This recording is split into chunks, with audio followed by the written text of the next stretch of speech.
नमस्कार प्यारे बच्चों, स्वागत है आप सबका आज की हिंदी कक्षा में। आज हम पढ़ने जा रहे हैं नारा लेखन। वैसे हम सब पहले ही विज्ञापन लेखन में नारा लेखन का प्रयोग कर चुके हैं, परंतु यहाँ पर सीबीएसई ने अपने नए पाठ्यक्रम में कक्षा 9वीं के लिए अलग से नारा लेखन विषय शामिल किया है। तो आइए अब हम इस नारा लेखन पर विस्तार से चर्चा करते हैं। बने उद्देश्य का साधक वही नारा कहता है, बने आदर्श आराधक वही नारा कहता है। बिना नारे के चारा क्या, सर्वत्र दुनिया में नारा ही नारा है। तो बच्चों आइए अब नारा लेखन पर हम विस्तार से चर्चा करते हैं। बच्चों के सामने जब नारा शब्द बोलते हैं तो वो इनका अर्थ नहीं समझ पाते हैं। जब उन्हें कहा जाता है स्लोगन राइटिंग, तब वो आसानी से समझ जाते हैं और कहते हैं ओ अच्छा, स्लोगन राइटिंग।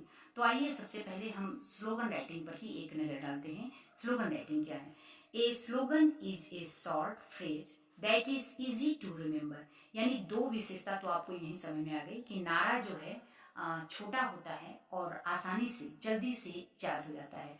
तो आइए बच्चों अब नारा के पर्यायवाची शब्द पर हम ध्यान देते हैं कि नारा के अंदर कितने अर्थ समाहित हैं, इनके कितने पर्यायवाची हैं। पहले आप नजर डालें इस पे। पहला है घोष। घोष का अर्थ होता है घोषणा करना, अपने किसी बात या किसी विचार या तथ्य का घोषणा करना, बताना, सबको बताना। सिंहनाद। सिंहनाद का मतलब होता है दहाड़, गर्जना, यानी अपने विचार को जोर शोर से किसी के सामने रखना, उसका मतलब होता है सिंहनाद। प्रचार वाक्य। प्रचार वाक्य का मतलब होता है सबको बताना, यानी ये नारा किसी एक के लिए नहीं होता है, सबके लिए होता है, सबको बताना। रणहुंकार यानी आक्रोश, लड़ाई, ये आक्रोशित होता है, इसके हुंकार बोलने से लोग लड़ाई लड़ने को तैयार हो जाते हैं। आदर्श वाक्य यानी सबके लिए अच्छा, नारा जो है सबके लिए अच्छा होता है, ये एक ध्येय वाक्य है। तो आइए नारा शब्द का शाब्दिक अर्थ देखते हैं क्या है। नारा वह शब्द है या शब्दों का समूह है जो लोगों को प्रेरित या उत्तेजित करने के लिए जोर जोर से दोहराया जाता है। प्यारे बच्चों, मैं आपको यहाँ बता दूं कि नारा हमेशा जोर जोर से बोला जाता है, कभी भी धीरे धीरे से नहीं बोला जाता है। और जब हम नारा जोर जोर से बोलते हैं तो हम उत्तेजना से परिपूर्ण हो जाते हैं, भर जाते हैं, और उत्तेजित होते हैं तब हम प्रेरित होते हैं, और प्रेरित होकर अपने अपने कार्य के लिए अग्रसर हो जाते हैं। या यूं कहें कि नारा जो है राजनीतिक, व्यापारिक, धार्मिक और अन्य संदर्भों में किसी विचार या उद्देश्य को बारंबार बारंबार बार बार अभिव्यक्त करने के लिए प्रयुक्त एक यादगार आदर्श वाक्य या ध्येय वाक्य है। तो बच्चों मैं उम्मीद कर रही हूँ कि आप नारा के बारे में आसानी से समझ रहे होंगे।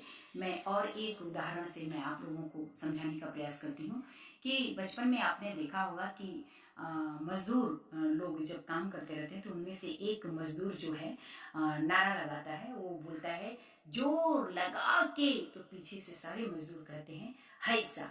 तो जब ये नारा लगाते हैं तो वो जितने सारे मजदूर हैं उनके अंदर जो है जोश भर जाता है, और वो जोश क्या होता है, ताकत में बदल जाती है, और वो बड़े से बड़े कार्य को आसानी से, बड़े से बड़े कार्य को आसानी से कर जाते हैं। वो बड़े से बड़े कार्य को क्या कर जाते हैं, आसानी से कर जाते हैं।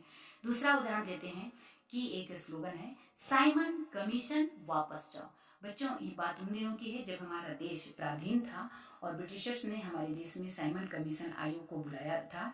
तो हमारे भारतवासी उन्हें पसंद नहीं करते थे, और जैसे ही साइमन कमीशन समुद्र के किनारे उतरा तो एक बड़ा देशभक्त जिसका नाम यूसुफ था, वो अपने कुछ साथियों को लेकर समुद्र के किनारे पहुंच गया और वहीं पर उनका विरोध करने लगा। वो नारा लगाने लगा साइमन कमीशन, पीछे से सब बोलते थे वापस जाओ, साइमन कमीशन वापस जाओ। बच्चों देखिए, कहने को तो ये चार ही शब्द हैं, लेकिन इनमें बहुत सारे गूढ़ अर्थ, इनके व्यापक अर्थ समाहित हैं।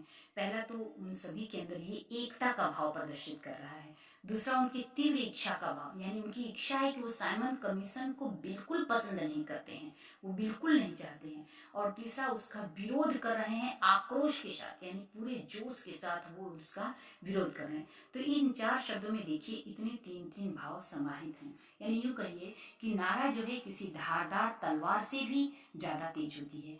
नारा की अपनी शक्ति होती है, नारा की अपनी आवाज़ होती है। तो बच्चों, मैं उम्मीद करती हूँ कि आप पूरी तरह से नारा के बारे में समझ रहे होंगे। अब देखिए कि नारा लेखन का क्षेत्र कितना है। नारा लेखन का क्षेत्र बहुत ही विस्तृत है, यानी इसके विश्व के सभी क्षेत्रों में नारा की अपनी उपयोगिता है। नारा के अनेक रूप हैं, चाहे वो राजनीतिक क्षेत्र हो, चाहे वो व्यापारिक क्षेत्र हो, चाहे वो धार्मिक क्षेत्र हो, चाहे वो सामाजिक उत्थान हेतु हो, बोधनात्मक नारा हो, उत्साहदायक नारा हो, प्रेरक नारा हो, इत्यादि आध्यात्मिक नारा हो, आदि आदि। अब आप देखिए यहाँ राजनीतिक नारा का मैं उदाहरण देती हूँ कि आपने सुना होगा कि हर हर मोदी घर घर मोदी, ये राजनीतिक क्षेत्र से प्रेरित है। व्यापारिक क्षेत्र का भी आप एक नारा मैं आपको उदाहरण दे देती हूँ कि चोरी मेरी पकड़ी जाती जब होता रोशन बाजाज। धार्मिक क्षेत्र से आप देखिए जैसे कि वेदों की ओर लौटें, जिसे स्वामी दयानंद सरस्वती जी ने दिया था। सामाजिक उत्थान हेतु देखिए आप जैसे बेटी बचाओ बेटी पढ़ाओ। आप और भी अन्य उदाहरण दूसरे बुक में और गूगल के में आप खोज सकते हैं, दे सकते हैं। बच्चों यहाँ एक आपको मैं और ज़रूरी बात बता देती हूँ कि बड़े बड़े व्यापारिक संस्थान, सामाजिक संस्थान, इन सभी क्षेत्रों में नारा लेखन प्रतियोगिताओं का आयोजन करवाते रहते हैं। और केवल वो आयोजन ही नहीं करवाते हैं, उनमें वो एक बहुत बड़ी इनाम राशि पुरस्कार के तौर पर भी रखते हैं, ताकि वो चाहते हैं कि उनको अपने क्षेत्र के लिए अच्छे से अच्छे शब्दों में एक अच्छा सा नारा मिल जाए। तो बच्चों, अब आइए नारा लेखन करते समय कुछ महत्वपूर्ण बातों का ध्यान देते हैं कि कुछ महत्वपूर्ण बिंदु क्या है नारा लेखन करते समय। सबसे पहले सीमा रेखा बनाना। सीमा रेखा का मतलब बच्चों आप देखिए, यहाँ मैंने एक नारा लिखा है, 1 2 3 4 स्वामी जी की जय जयकार। 1 2 3 4 स्वामी जी की जय जयकार। आप एक इसे लिख सकते हैं, 1 2 3 4 स्वामी जी की जय जयकार। देखिए इसके बाहर मैंने एक आउटलाइन बनाया है, आप इससे भी सुंदर आउटलाइन बना करके आप इसको सुंदर ढंग से सजा सकते हैं। परंतु बच्चों ये ध्यान दें कि आउटलाइन तभी सुंदर लगेगा जब आप इसके भीतर कम से कम शब्दों का प्रयोग करें। लेकिन ये ध्यान रखें कि शब्द संपूर्ण विषय के कुंजी शब्द हों। कुंजी मतलब कीवर्ड्स, यानी आपके जो विषय हैं उनके पूरे भाव उन शब्दों में आता हो। आप नारा कम से कम 2 शब्द और अधिक से अधिक 20 शब्द का ही लिखें। यानी 20 शब्द तो बहुत ज़्यादा ही हो जाएगा क्योंकि याद करने में थोड़ा मुश्किल होगा। 15 शब्द लिखने से और अच्छा है, लेकिन 20 शब्द से ज़्यादा आप कभी भी ना लिखें। दूसरी बात है, नारा में आकर्षण होना चाहिए, यानी लोग जब नारा सुने तो उनके तरफ वो आकर्षित हों और उनको याद रखने की क्षमता रखते हों, उनको याद करने की क्षमता रखते हों। शब्दों का उचित चयन एवं आपसी तालमेल होना चाहिए, यानी आप जब अपने विषय से संबंधित शब्द का चुनाव करें तो आप विषय पर गहन चिंतन कर लें और शब्द जो है उन्हीं विषय से संबंध रखने वाले चुनाव करें और अगले शब्द का भी पहले शब्द से उनका आपसी तालमेल हो, आंतरिक साम्य हो, वो आपके विषय की विशेषता का सटीक वर्णन करते हो, बिल्कुल साफ साफ ऐसे शब्दों का आप चुनाव करें। लय तथा तुकांत शब्दों का प्रयोग, आप जो अपने नारे में लयबद्धता रखें। लय मतलब लय जब आप रखेंगे तो नारा बहुत आसानी से याद हो जाएगा। तुकांत शब्द यानी तब लयबद्धता आएगी जब आप तुकांत शब्द का प्रयोग करेंगे। तुकांत शब्द जैसे कि अंत में शब्द जो है एक ही अक्षर के, एक ही शब्द होने चाहिए, एक ही अक्षर आए दोनों वाक्यों में, उसे तुकांत शब्द कहते हैं, जैसे पानी, समानी आदि आदि। रचना में मौलिकता हो, मौलिकता का मतलब आप स्वयं की रचना करें बच्चों, आप कहीं से कॉपी पेस्ट ना करें, कहीं से चीट करके ना लिखें, स्वयं लिखने का आप प्रयास करें। तो आइए अब जो है अब नारा पर एक और महत्वपूर्ण बातें आपको बता दें कि नारा आज जो है 9वीं कक्षा के विद्यार्थियों के लिए शामिल हुआ है। इसका तो अपना पूरा इतिहास है, ये नारा विषय जो है नया विषय नहीं है, इसका अपना पूरा इतिहास है।